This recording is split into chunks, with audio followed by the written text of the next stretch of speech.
근데 우리가 하나님께 집중하기 위해서 우리 많은 분들이 섬겨 주시잖아요. 우리 뭐 방송부도 그렇고 또 주차도 그렇고 또 여러 모습으로 섬기는 분들이 참 많이 계신데, 아마 우리가 예배 가운데 나갈 수 있도록 가장 또 잘 이 일을 섬기시는 분들이 예배부원들이 아닌가 싶습니다. 우리 예배부원들에게 우리 다시 한번 우리 감사의 마음을 전해 드립니다. 자, 오늘은 한 이야기로 오늘 말씀을 좀 시작하려 합니다. 여러분, 어느 부대에 대대장이 부임하여서 이게 순찰을 하였답니다. 그런데 아무리 생각해도 이유 없이 그 경계 근무를 서는 곳이 있었다라는 거예요. 그러니까 이 경계를 서는 분이 이렇게 바깥을 바라보는 것도 아니고 또 안에 뭔가 위험 있는 것도 아닌데, 그 군인 한 명이 그 의자에서 그 운동장의 한 가운데 의자에서 경계 근무를 서는 모습이 있었다는 거예요. 그래서 아무리 대대장님이 생각을 해봐도 여기에 쓸 데가 아닌데 도대체 왜 경계 근무를 서는 걸까? 이게 하도 궁금해갖고 그 해당 소대장한테 물어봤대요. 소대장도 모르고 중대장님도 모르고 그 행정보급관분도 모르고 뭐 대대 아는 사람들이 아무도 없다라는 거예요. 그게 참 희한하다. 왜 여기서 경계를 쓰는 걸까? 고민을 하는 중에 전에 계셨던 대대장님을 만나게 되었답니다. 그래서 대대장님한테 물어봤대요. 대대장님, 왜 전에 계셨을 때 여기에 경계병을 세우셨어요? 아무리 생각을 해도 이해가 되지 않아요. 그랬더니 그 대대장님이 웃으면서 그런 이야기를 했답니다. 우리 대대에 사당자님이 오실 때가 있었다고. 그래서 사당자님이 오시니까 전 대대에 그 페인트 칠을 다 했다고. 그래서 그 의자에도 페인트 칠을 했다는 거예요. 그런데 자꾸 칠해를 해놨는데 페인트가 마르기도 전에 자꾸 병사들이 그 자리에 앉더래요. 그러니까 거기에 경계병을 세워놨었다고. 그런데 아직까지도 경계병이 지금도 서고 있냐고 그 이야기를 했던 그런 이야기를 들은 적이 있습니다. 여러분, 때로는 우리도 우리의 삶을 이렇게 살다 보면 우리가 그 이전에 해왔으니까 그냥 아무런 생각지도 않고 하던 많은 일들을 우리가 하는 경우를 보게 되어집니다. 여러분, 교회도 마찬가지지요. 교회도 보면 이전에 해왔으니까 그냥 하던 대로 하는 경우가 참 많습니다. 그 중에 대표적인 것이 지금 절기도 그런 경우에 해당되어지지 않는가 싶습니다. 절기는 무엇을 기억하기 위해서인데, 도대체 이 절기를 보내면서 우리가 무엇을 기억하려고 하지? 라는 고민 한 번도 해본 적 없이 그냥 이전부터 해왔으니까, 우리 믿음의 선배들이 그렇게 해왔으니까 그냥 하는 거야 라고 혹시 우리는 보내고 있는 것은 아닌지. 여러분, 오늘부터 저희는 제수요일을 시작으로 해서 우리가 40일 동안, 그러니까 주일을 제외한 40일 동안 사순절을 지키게 되어집니다. 그래서 오늘 이 시간에는 우리의 사순절의 유래 그리고 사순절의 의미를 좀 저희가 살펴보면서 우리 믿음의 선조들이 정말 기억하고자 했던 것들이 무엇인지, 그리고 예수님을 닮기 위해서 이 믿음의 선조들이 어떤 노력을 하였는지 저희가 오늘 말씀을 통해서 또 살펴보고자 합니다. 여러분, 2024년 한 해가 시작되어진 지 벌써 6주가 지나가고 있습니다. 여러분, 한 해의 달력에 가장 먼저 무엇을 여러분들이 이렇게 달력에 표시를 하세요? 생일이죠. 그 웃는 이야기로 이런 이야기가 있더라고요. 여러분, 여자가 늙어서 필요한 것 5가지가 있다고 그러죠. 여러분 들어보셨죠? 첫 번째가 뭐예요? 돈. 잘 알고 계십니다. 두 번째가 뭐예요? 딸이랍니다. 세 번째가 건강. 네 번째가 친구. 5번째가 찜질방이랍니다. 그런데 남자가 늙어서 필요한 5가지도 있다고 그래요. 자, 첫 번째가 뭐예요? 부인. 두 번째가 아내. 세 번째가 집사람. 네 번째가 와이프. 5번째가 애들 엄마라고 합니다. 여러분, 공감이 되시죠? 여러분, 남자분들은 생존을 위해서 여러분 그 한 해를 시작할 때 달력에 아내의 생일 먼저, 결혼 기념일부터 빨리 체크를 해야 될 겁니다. 근데 아마 아내분들은, 또 여성분들은 조금 다르게 아마 표시를 할 겁니다. 워낙 이제 그 집안에서 대소사를 챙겨야 되고 또 어른들의 생신을 챙겨야 되기 때문에 아마 집안의 대소사나 어른들의 생신들을 가장 먼저 이렇게 기록을 할 겁니다. 여러분의 달력은 가장 먼저 무엇을 표기하셨습니까? 내가 무엇을 중심으로 시간을 보내는지를 알면 내가 무엇을 소중하게 생각하는지를 알 수 있지요. 여러분, 초대교회 역사를 이렇게 공부를 하다 보면 초대교회 성도들, 우리의 믿음의 선조인 초대교회 성도들은 그리스도와의 관계를 굉장히 중요하게 여겼다라는 것을 우리는 발견하게 되어집니다. 여러분, 먼저 개인적으로 여러분 초대교회의 문헌을 보니까요, 개인적으로도 그리스도와의 관계를 굉장히 중요시 여겼다는 걸 알 수가 있는 것이 있는데요, 바로 개인 기도 시간입니다. 여러분, 초대교회 수도원에서 행하여졌던 이 기도 시간을 보면요, 이들은 하루에 8번 이렇게 기도의 시간을 정하고 기도를 하였다고 합니다. 그런데 각 시간마다 우리 그리스도께서 우리를 구원하시기 위하여서 행하셨던 그런 사건 하나하나마다 그 시간을 정하고 그렇게 기도했던 걸 보게 되어집니다. 우리 PPT 한번 보여주시겠어요? 예, 우리 기도가 너무 좀 작네요.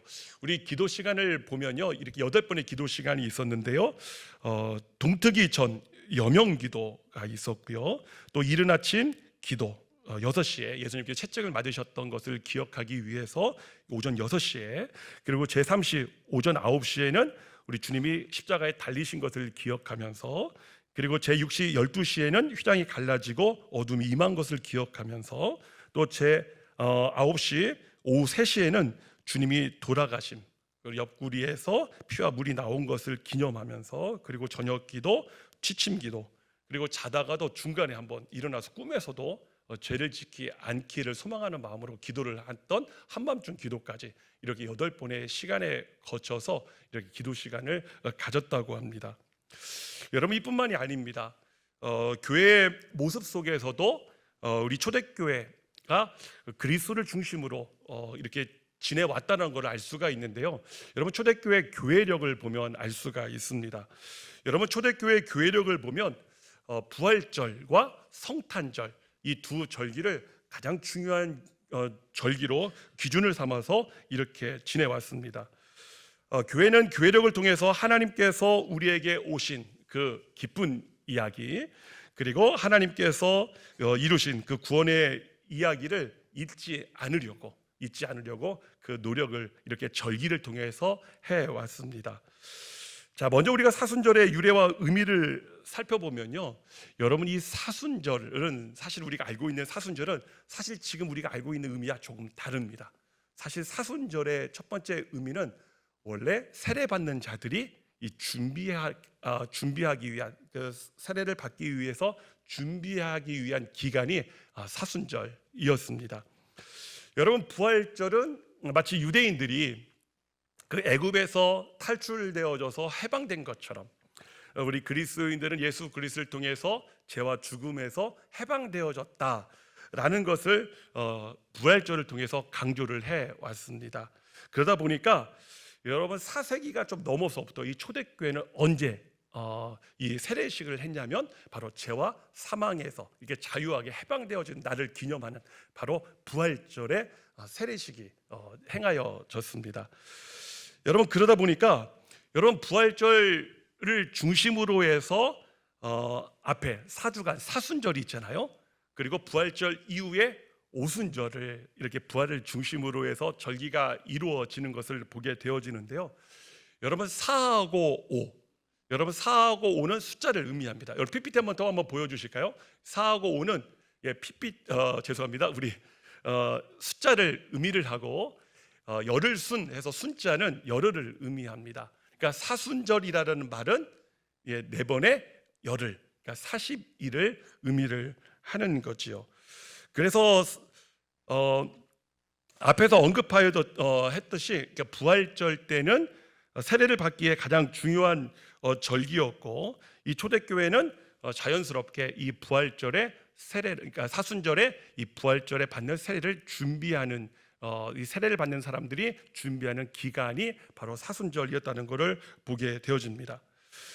그런데 우리 사순절의 그 문헌을 좀 살펴보니까요, 이 초대교회는 처음에 이 사순절 부활절에 세례를 받는 사람들에게 세례 교육을 시켰는데 그 교육을 언제 시켰냐면 특별히 이렇게 계속 시켜오다가 그 예수님께서 죽으신 날 그리고 무덤에 계셨던 이 40시간을 따라서 이 일상을 딱 구별을 하고 이 40시간 동안 아마 한 약 이틀 혹은 3일이 되겠죠. 이 기간에 집중적으로 모여서 성경 공부를 하면서 이 부활절날 세례받는 시간들을 준비를 해왔다고 그래요. 그런데 조금 더 시간이 지나니까 이 시간이 아무래도 부족했던 것 같아요. 3세기가 지나면서 이제 일주일 동안 세례 교육을 하였고 또 이것이 이제 부족하니까 좀 시간이 흐른 다음에는 30일로 연장이 되어졌고 조금 더 지나고 나서는 40일 동안 이 세례를 받는 사람들에게 세례 교육을 시켰던 기간이 바로 사순절이었음을 보게 되어집니다. 자, 저는 오늘 첫 번째 우리 여러분들과 함께 고민하고 싶은 부분이 있습니다. 여러분, 세례를 준비하는 기간으로서 우리가 사순절을 보낸다라고 하면요, 여러분 초대교회에서 발견되어진 가장 오래된 문헌인 디다케라는 그 문헌과 사도 전승에 의하면요, 여러분 예비자, 그러니까 세례를 받는 예비자들에게 세례를 교육을 했던 시간은 물론 앞서 집중적으로 하는 시간이 있었지만 사실은 3년 동안 이 세례 교육을 했다고 그래요. 그러니까 우리로 보면 여러분 바나바와 같은 분들이 그 세례 대상자를 데리고 3년 동안 예배 장소도 데리고 가고 또 성경 공부하는 것도 데리고 와서 끊임없이 그렇게 훈련을 시켰다고 합니다. 그러다 보니까 여러분 세례자, 우리 바나바와 같은 후견인이라고 하는데요, 그 세례 문답 때 이 사도들이 세례를 받는 사람들에게 문답을 통해서 신앙 고백을 확인받은 다음에도 마지막 단계에 뭐를 했냐면 이 후견인에게 물어봤대요. 네가 옆에서 지켜보면서 같이 이렇게 데리고 다녔는데 너가 볼 때도 정말 이 세례를 받는 이 대상자가 정말 예수 그리스도를 주님으로 고백하는 것 같냐고 이렇게 물어봤다고 합니다. 근데 세례 문답을 통과를 했음에도 불구하고 후견인이 아직 제가 볼 때는 이렇게 대답은 했지만 아직 제가 볼 때는 아직 삶 속에서 그런 부분은 좀 부족한 것 같습니다 라고 그렇게 후견인이 이야기를 하면 그 세례가 자동으로 다음으로 연기가 되어졌다라고 이야기를 합니다. 물론 당시에는 배교 부분도 있었고 또 이단들의 위험도 있었기 때문에 물론 그렇게 엄격하게 이렇게 골라내는 것도 필요를 했을 겁니다. 근데 그럼에도 불구하고 이 세례 때 예수 그리스도를 주님으로 고백을 하느냐 이것들을 확인했던 사실은 오늘 우리에게도 굉장히 중요한 의미를 줍니다. 여러분 세례받는 이들에게 정말 예수 그리스도를 주인으로 고백을 하느냐라는 것들을 확인하는 시간이기도 하였지만 여러분 이미 세례를 받는 이들에게는 세례의 의미를 재확인하는 시간으로서 내가 그리스도와 함께 정말 십자가에 죽은 자인가 그리고 내가 그리스도와 함께 다시 산 자인가 라는 그런 정체성을 다시 한번 확인하는 시간이 바로 세례를 준비하는 기간으로서의 사순절이었음을 보게 되어집니다. 여러분 사순절 절기를 통해서 우리에게 주는 첫 번째 메시지는요, 우리가 이 시간에 이 기간을 저희가 사순절을 보내면서 반드시 우리가 점검을 해야 되는 것은 좀 나를 돌아보면서 성찰을 해야 되는 것은 정말 내가 세례를 고백하는 이전에 세례를 받을 때 고백했던 것처럼 정말 내가 예수 그리스도를 주인으로 고백하는 사람인가? 다시 말해서 예수님이 정말 내 삶의 주인인가? 단순히 내가 지적으로 동의를 하고 있는 건가? 아니면 정말 예수님과의 관계 속에서 내 삶의 말과 행동, 사고의 중심이 정말 주님이냐라는 이 질문 앞에 우리가 서야 된다는 사실입니다. 여러분 사순절, 우리가 그냥 지날 수도 있지만 사순절이라고 시간을 구별하는 것은 우리가 바쁜 생활 속에 또 우리가 분주한 생활 속에 잠시 우리의 생각들을 사고를 멈추고 혹시 내가 바쁜 생활에 묻혀서 내가 반복되어지는 그 일상에 묻혀서 내 삶의 영역에 자꾸만 하나님을 주인이라고 고백하지만 정작 내 삶 가운데에 예수 그리스도를 주인으로 모시지 않고 살아가는 내 삶의 영역은 없는지 혹시 그런 관계는 없는지 오늘 사순절은 오늘 우리에게 그 모습을 성찰해 보라고 이 사순절의 40일 동안의 시간을 통하여서 내 삶의 영역 가운데에, 삶의 관계 부분 가운데에 정말 예수 그리스도를 주님으로 모시고 살아가는지 다시 한번 성찰해 보라고, 우리를 그 질문을 하면서 우리를 예수 그리스도를 주님으로 모시고 살아가는 그 질문으로 우리를 초대하고 있는 겁니다. 여러분, 로마서 14장 7절부터 9절 말씀이죠. 저희가 읽었던 본문인데요. 다시 한번 읽어볼까요? 한번 읽겠습니다. 우리 중에 누구든지 자기를 위하여 사는 자가 없고 자기를 위하여 죽는 자도 없도다. 우리가 살아도 주를 위하여 살고 죽어도 주를 위하여 죽나니 그러므로 사나 죽으나 우리가 주의 것이로다. 이를 위하여 그리스도께서 죽었다가 다시 살아나셨으니 곧 죽은 자와 산 자의 주가 되려 하심이라. 오늘 본문을 보니까요, 예수 그리스도가 십자가에 죽으신 이유, 그리고 부활하신 이유는 바로 산 자와 죽은 자, 바로 우리의 주가 되시겠다, 바로 주인 되시겠다라는 하나님의 의지임을 우리의 말씀을 통해서 확인하게 되어집니다.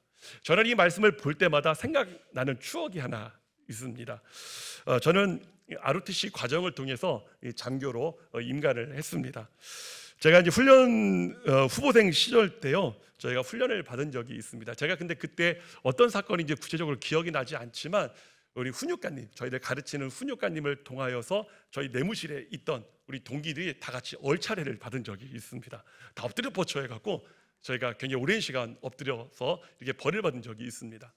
근데 지나가던 옆 대대의 훈육관님이 지나가다가 저희가 다 같이 엎드려 있는 것을 본 거예요. 훈육관님이 이제 장난을 치신 거예요. 저희 오셔갖고 야야, 내가 책임질 테니까 야, 다 팔 풀어, 무릎도 내리고 이렇게 쉬어. 이런 거에 내가 니네 훈육관님 오면 내가 사인 줄게. 그러면 그때 딱 벌 받는 척해 하고 저희들이 그렇게 이야기를 했던 거예요. 여러분, 그런데 이제 후보생이 된 지 얼마가 안 됐으니까 얼마나 막 장교에 대한 막 그 자부심이 막 많을 때 아니겠습니까? 저분은 우리의 훈육관님이 아니다라고 그래서 이렇게 팔도 이렇게 막 후두두를 떨리는데도 그걸 버텨내면서, 때로는 막 무릎이 막 내려오는데도 바로바로 또 무릎을 올리면서 그거를 버텨내서 그 책임감 있게 그 벌을 좀 받으려고 노력을 했던 저희 동기들과 저의 모습이 있었던 것이 저는 기억이 납니다. 그런데요, 여러분, 그 시간이 막 오래 지났는데도요, 뭐 1시간이 지났는데도요, 그 훈육관님이 안 오시는 거예요. 여러분, 그러니까 어떻게 됐을까요? 여러분, 1시간이 지났으니까. 여러분, 엎드려 뻗쳐가 짧게 하면 별로 어렵지가 않잖아요. 근데 엎드려 뻗쳐 있는 게 1시간이 지나면요, 막 팔이요, 막 이렇게 막 떨리거든요. 그리고 다리가요, 막 툭툭 떨어져요. 예, 그럼에도 불구하고 이게 다리를 내리기가 싫은 거예요. 우리 훈육관님이 시켰으니까 버리라고 할지라도 내가 팔이 흔들리지만 쉬고 싶지만, 쉬운 거 선택하고 싶지만, 요령 피우고 싶지만 아무도 보지 않기 때문에 다리 무릎 살짝 내렸다가 오면 다리 피우고 싶은 마음이 굴뚝갈뚝 일어나지만 그렇게 하고 싶지가 않은 거예요. 그래서 자존심으로 이 꽉 물고 그걸 버텼던 적이 있습니다. 근데 알고 보니까요, 저희 훈육관님이요, 까먹었대요. 저희가 벌 준 걸 까먹고 있었던 거예요. 예, 저는 그 사실이 너무 기억이 납니다. 여러분, 우리도 마찬가지 아니겠습니까? 여러분, 보는 사람 없어도 요령을 피울 수가 있지만 장교 훈련생이기 때문에 나의 직속 상관인 그 훈육관님의 명령을 따르려고 하는 거, 여러분, 그게 이 후보생들의 정체성이었다라고 하면, 여러분, 명령에 살고 명령에 죽는다, 그죠? 이게 군인의 정체성이고 장교들의 정체성이라고 해서 그거 지키려고 노력한 것처럼 여러분, 그리스도인의 삶도 그렇겠다 싶습니다. 여러분, 예수님의 주인 되심, 예수님의 명령이라면, 예수님께서 원하시는 것이라고 한다면 여러분, 그 말씀 이루어지기까지 힘들지만 살아내려고 하는 것, 여러분, 이것이 그리스도인들의 정체성이다 싶습니다. 여러분, 나의 말과 나의 생각, 나의 행동의 기준이 가장 쉬운 것은 내가 살아왔던 방식대로 하면 편하잖아요, 그죠? 내 감정대로 그렇게 표현하면 쉬울 겁니다. 말로 하는 것보다 폭력을 행하면, 내가 갖고 있는 힘과 지혜를 사용해서 폭력을 행하면 가장 쉽지요. 왜냐하면 따르기 복종시키기 가장 쉬우니까요. 그런데 그거 선택하지 않는 거, 그냥 내 기분대로 말을 뱉어버리면 되는데, 내 감정대로 그냥 다른 사람이 상처받던 말던 쏟아내면 되는데, 그거 선택하지 않는 거, 오히려 우리가 계속적으로 배운 하나님의 나라처럼 의와 공의 삶을 이뤄보기 위해서 그렇게 하고 싶지만 한 번 더 혹 저 사람이 마음이 어려운 것이 있어서 그런 것은 아닌지 그 사람 입장에서 한번 생각해 보려고 하고 공감하려고 하고 마음을 함께 하려고 하는 것을 선택하는 것. 여러분, 이것이 바로 신앙생활이겠다 싶습니다. 여러분, 초대교회 성도들은 부활절 전날 밤에 모여서 밤을 지새우며 예배를 이렇게 드리는 가운데에 세례도 베풀기도 했지만, 여러분 이미 세례를 베푼 자들에게는요 당신의 세례를 기억하십시오라고 그렇게 말을 하면서 물을 이렇게 뿌리는, 여러분의 받은 세례를 기억하십시오라고 이렇게 물을 뿌리는 그런 예식도 행하였다고 그래요. 저희도 이번부터 한번 해볼까요?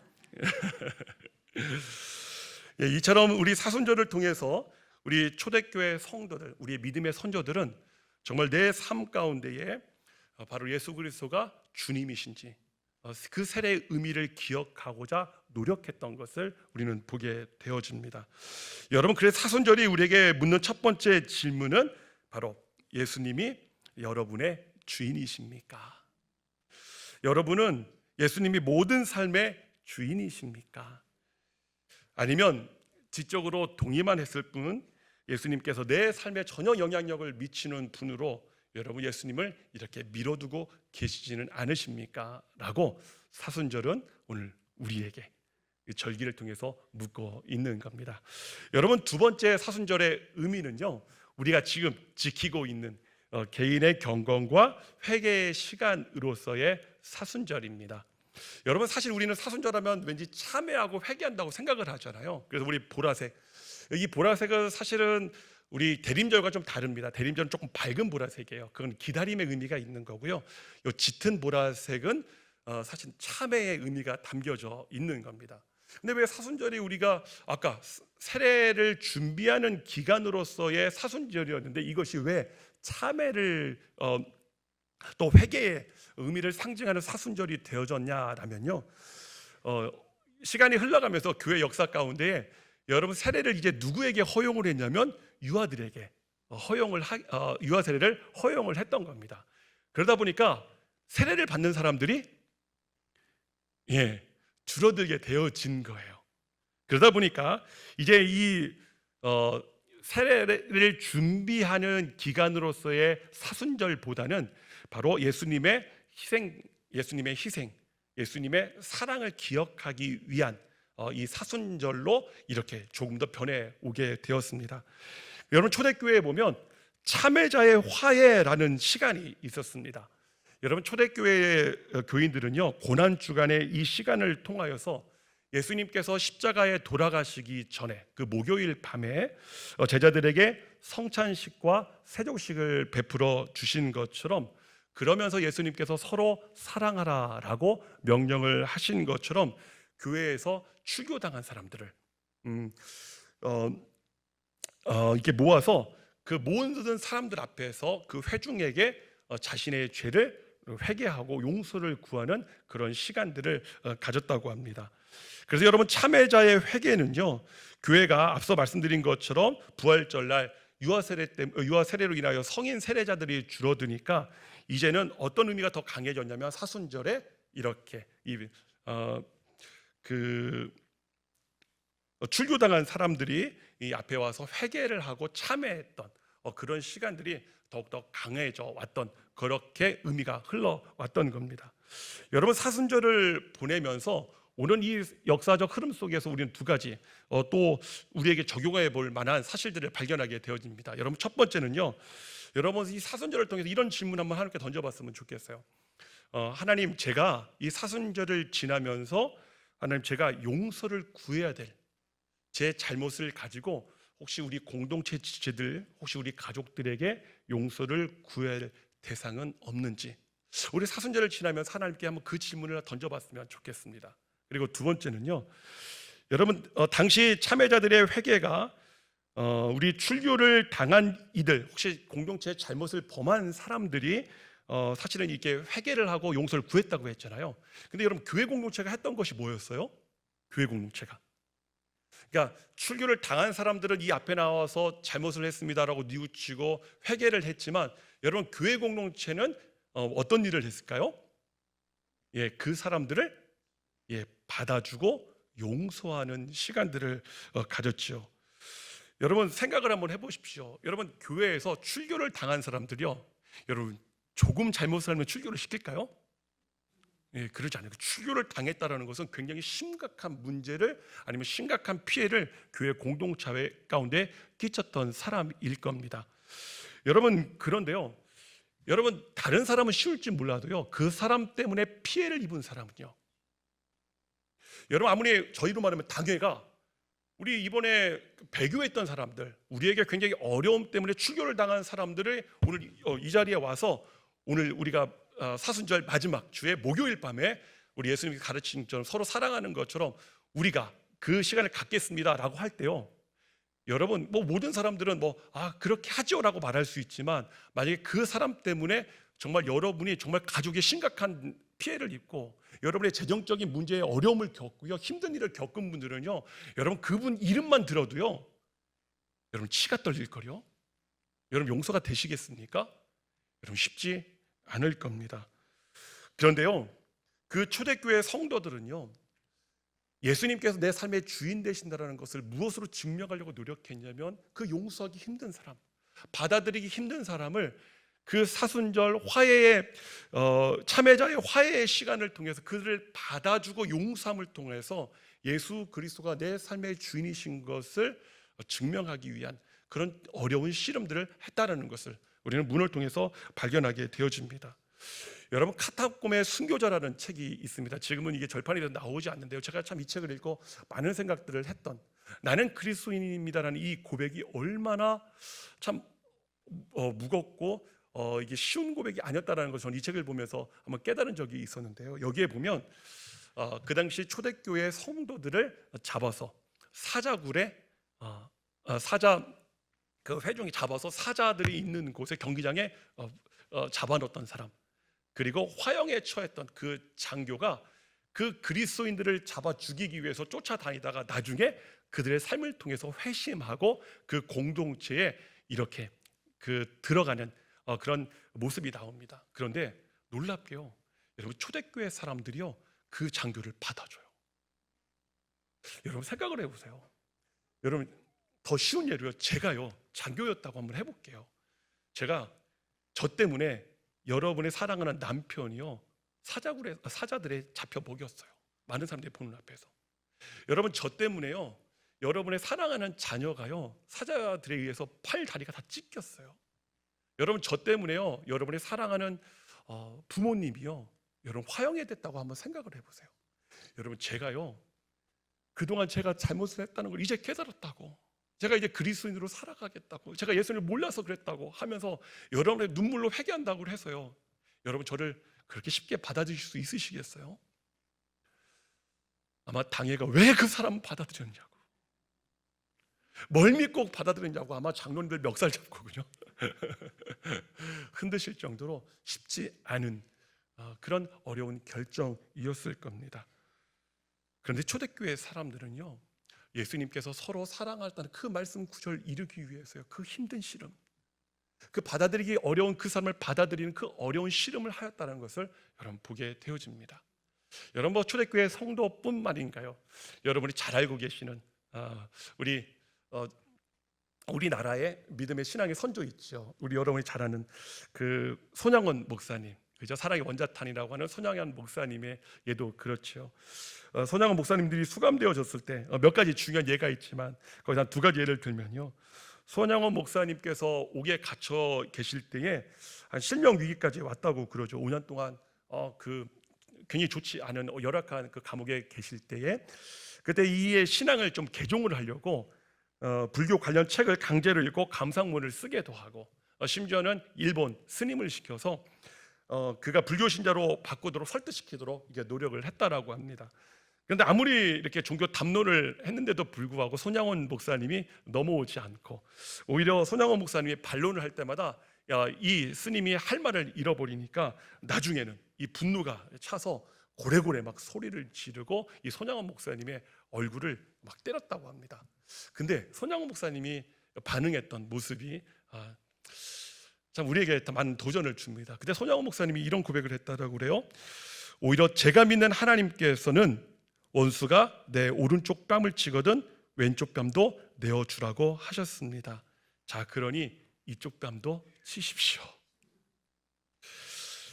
여러분, 그러자 이 스님이 완전히 이성을 잃고 그 손양원 목사님에게 폭력을 행하면서 달려드는 것을 이 간부들이 말렸다라는 글을 보았습니다.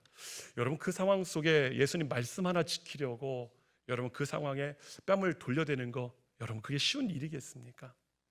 여러분, 그뿐만입니까? 뭐 더 이상 말을 하지 않고 여러분 잘하는 거 아니겠습니까? 우리 손양원 목사님의 두 아들, 두 아들을 죽인 청년이 있었지요. 두 아들이 기독교 라는 사실 때문에 그들을 안 좋게 보던 반대 세력이 그 여순 사건 때 이 두 아들을 죽이게 되어집니다.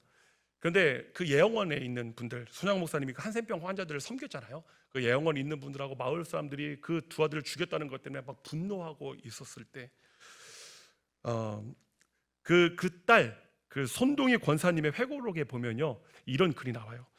격분한 마을 사람들과 애영원 환자들에 의해서 목사님의 아들을 죽인 안재선 씨의 처형이 집행되려 할 때에 손 목사님은 설교 일정이 잡혀 있었습니다. 그래서 당시 여고생이었던 딸 손동희 씨에게 빨리 가서 안재선 씨가 마을 사람들에게 처형당하는 것을 말리고 자신의 뜻을 사람들에게 알려주라고 부탁했는데, 당연히 손동희 씨는 자신의 친오빠를 죽인 살인자를 살리는 것도 모자라서 한 가족이 되지 않겠다며 고집을 부렸다고 합니다. 하지만 아버지의 간곡한 부탁을 이기지 못하고 결국 차용장으로 가면서 이놈을 죽일까 살릴까 하고 수백 번도 더 고민하였다고 합니다. 그렇게 목숨을 건진 안재선 씨는 자신의 행동을 참회했고 진심으로 손양원 목사를 자신의 아버지로 따랐다고 합니다. 여러분, 그 글을 보았습니다. 그리고 나중에 손양원 목사님 돌아가신 그 사진을 보니까요, 그 앞에 이 안재선 씨가 이렇게 그 아들로서 상주가 되어져서 있는 모습을 그 사진을 통해서 저는 본 적이 있습니다. 여러분, 사실은 우리 손동희 권사님 그 딸이었고 그 동생, 여동생이었던, 사실은 우리 손동희 권사님의 사실은 마음이 여러분 우리들의 마음이잖아요. 그죠? 어떻게 오빠를 죽인 사람 용서할 수가 있어요? 사실은 이거는 지극히 정상적인 거고, 오히려 그것이 우리 가운데 더 편할 겁니다. 그럼에도 불구하고 여러분, 손양원 목사님은 어디까지 지금 나가 있는 거냐면, 자신의 아들을 죽인 그 아들까지도 자격 용서받을 수 없는 나를 용납해 주시고, 용서받을 수 없는 나를 용납해 주신 그 예수 그리스도의 은혜와 사랑 때문에 오히려 나에게 그렇게 해를 입힌 그 사람을 용서하는 자리 가운데 나갔던 그 목사님의 모습을 우리는 보게 되어집니다. 여러분, 사순절은 오늘 우리에게 그런 질문을 하고 있는 겁니다.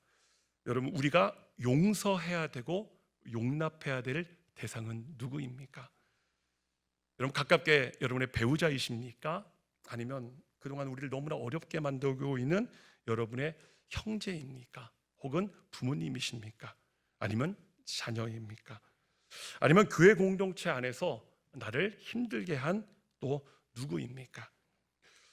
우리는 주님께 조건 없는 용납과 용서를 받았는데, 우리는 그 은혜를 받았다고 이야기하지만 우리는 용서하지 못하고 용납하지 못한 수많은 이유를 대면서 주님의 길을 따르는 것을 외면하고 계시지는 않으시는지요?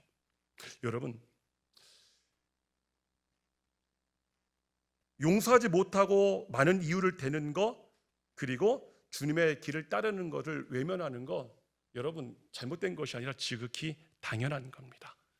그런데 성경은 오늘 우리에게 우리를 조건 없이 용납해 주신 주님 기억해 보면서, 우리를 용서할 수 없는 우리를 용서해 주신 분이 우리의 주님이라면 우리 또한 그 자리까지 한번 나와 보라고, 한 걸음 더, 어렵지만 그 힘든 어려운 걸음 한 번 더 해보라고, 너무나 어렵지만 그 어려운 선택 한 번 해보라고, 우리는 사순절을 통해서 우리에게 그 자리로 초대를 하고 있는 겁니다. 오늘 사순절 이 시간은 우리에게 원수와 같은 용서받을 가치가 없는 우리를 그리스도께서 용서하시고 용납하신 것처럼 우리도 서로 용서하고 용납해 보라고, 어렵지만 그 어려운 결심 통해서 내 삶의 주인이 예수 그리스도이심을 증명하는 그 어렵고 치열한 싸움 한번 해보라고 우리를 그 자리에 초대하고 있는 겁니다. 여러분, 복음의 삶은 바로 예수 그리스도가 내 삶의 주인 되시도록 하는 겁니다. 그런데 갈라디아서 2장 20절은 이렇게 이야기합니다. 그것은 내 힘으로 하는 것이 아니라고. 우리 같이 한번 읽어볼까요? 내가 그리스도와 함께 십자가에 못 박혔나니 그런즉 이제는 내가 사는 것이 아니요 오직 내 안에 그리스도께서 사는 것이라. 이제 내가 육체 가운데 사는 것은 나를 사랑하사 나를 위하여 자기를 버리신 하나님의 아들을 믿는 믿음 안에서 사는 것이라. 아멘입니다. 여러분, 나는 용서할 수 없고 용납할 수 없고 온전하지 않지만, 아니, 이것이 잘못된 것이 아니라 지극히 정상적인 거라는 거예요. 그런데 예수 그리스도의 말씀대로 살 수 있는 유일한 힘은 예수 그리스도가 나를 통해 사실 때만 가능하다라는 거예요. 오늘 사순절은 오늘 우리를 그 자리로 초대해 보는 거예요. 내 힘으로 그 씨름 해보지 말고 오늘 예수 그리스도가 내 몸을 통해서 사시도록, 나를 용납할 수 없는 사람을 내 눈으로, 내 시선으로 보면 용납이 안 되고 이해가 되지 않고 용서가 되지 않지만 예수 그리스도의 눈으로 그 사람을 한번 바라보라고. 예전에 한 예가 생각납니다. 한 아내가 그렇게 남편이 그렇게 꼴보기 싫더래요. 그렇게 싫더래요.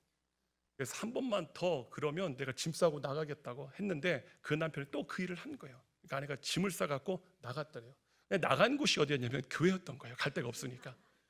근데 마침 교회에서 부흥회가 있었답니다. 그런데 그 부흥회 목사님이 이 말씀 가지고 설교를 했더라는 거예요. 내가 사는 것이 아니라 예수 그리스도께서 나를 통해 사시게 하십시오. 예수님의 아바타처럼 그렇게 사십시오라고. 예수님의 내 눈으로 바라보지 말고 예수님의 눈으로 그 사람을 바라보십시오. 그렇게 말씀하셨대요. 근데 기도 가운데 집으로 들어가야겠다는 생각이 들더래요. 그래서 집으로 들어갔는데 남편이 당연히 이제 먼저 출근을 하고 있었기 때문에 집에 아무도 없었대요. 집에 들어가서 남편 오면 내가 문 안 열어줘야지, 남편 고생 좀 해봐라고 이렇게 마음을 먹었는데 노크를 하는 순간에 남편을 예수님의 눈으로 바라봐라는 마음을 주시더래요. 근데 문을 딱 열었더니 그렇게 남편이 그렇게 불쌍하게 보이기 시작하더래요. 그리고 눈물을 흘리면서 그 남편을 꼭 안아주면서 그 남편을 용서했다라는 그런 간증을 들은 적이 있습니다. 오늘 성경은 오늘 우리를 그 자리로 초대를 하고 있는 겁니다. 내 힘으로는 어려울 거라고. 근데 그게 잘못된 것이 아니라 지극히 당연할 거라고. 그 선택하는 거 지극히 당연한 거라고. 왜냐하면 내가 아프니까, 내가 힘드니까 그 사람을 바라보는 것도 쉽지가 않을 거라고. 그런데 예수님은 예수님의 눈으로, 예수님이 나를 통해서 사시게 함을 통해서 그 온전함의 자리에 한번 와보라고 사순절을 통해서 우리에게 초대를 하고 있는 겁니다. 여러분, 당신의 주인은 누구십니까? 사순절 절기는 오늘 우리에게 그렇게 묻고 있는 겁니다. 십자가는 우리 주님께서 자격 없는 우리를 용서하시고 용납하셨음을 기억하라고 우리를 초대하고 있는 겁니다. 여러분, 십자가, 여러분 기도할 때마다 여러분 십자가, 교회 십자가 없어도 될까요, 안 될까요? 예, 십자가 없어 전혀 문제가 되지 않습니다. 그럼에도 불구하고 우리가 십자가를 붙여놓는 것은 십자가를 볼 때마다 그걸 기억하라는 거예요. 용서받을 수 없는 나를 용서해 주신 하나님, 용납받을 수 없는데도 나를 아무 조건 없이 용납해 주시는 그 하나님, 그 기억하면서 그 자리에 한번 나와보라고 우리를 초대하고 있는 겁니다. 여러분, 로마서 14장 7절부터 9절 말씀이지요. 우리 다 같이 한번 읽어볼까요? 오늘 우리가 읽었던 말씀입니다. 예, 우리 같이 한번 본문 부탁드리겠습니다. 우리 함께 읽겠습니다. 우리 중에 누구든지 자기를 위하여 사는 자가 없고 자기를 위하여 죽는 자가 없도다. 우리가 살아도 주를 위하여 살고 죽어도 주를 위하여 죽나니 그러므로 사나 죽으나 우리가 주의 것이도다. 이를 위하여 그리스도께서 죽었다가 다시 살아나셨으니 곧 죽은 자와 산 자의 주가 되려 하심이라. 아멘입니다. 여러분, 이제 사순절, 우리는 40일의 이 기간을 보내게 되어집니다. 여러분, 십자가의 길을 따르겠다고 고백한 우리의 삶 속에 주님을 주인으로 모시지 않았던 우리들의 모습을 이 기간을 통해서 돌아보라고, 오늘 주님은 사순절을 통해서 오늘 그 자리에 우리를 초대하고 계십니다. 여러분, 내 삶 가운데에 주님의 말씀이 이루어져야 하는, 여러분, 그런 말씀, 주님의 마음은 어떤 것이 있습니까? 여러분, 오늘 기도 가운데에 오늘 성령님께 한번 떠오르게 해달라고 오늘 그런 기도 드려보시지 않으시겠습니까? 자, 이 시간 다 같이 눈을 감고 우리 이 시간 함께 기도할 텐데요, 우리 사순절에 우리에게 던져지는 질문 앞에 저희도 한번 서보겠습니다. 사순절이 우리에게 묻는 질문에 한번 우리를 성찰해 보기를 원합니다.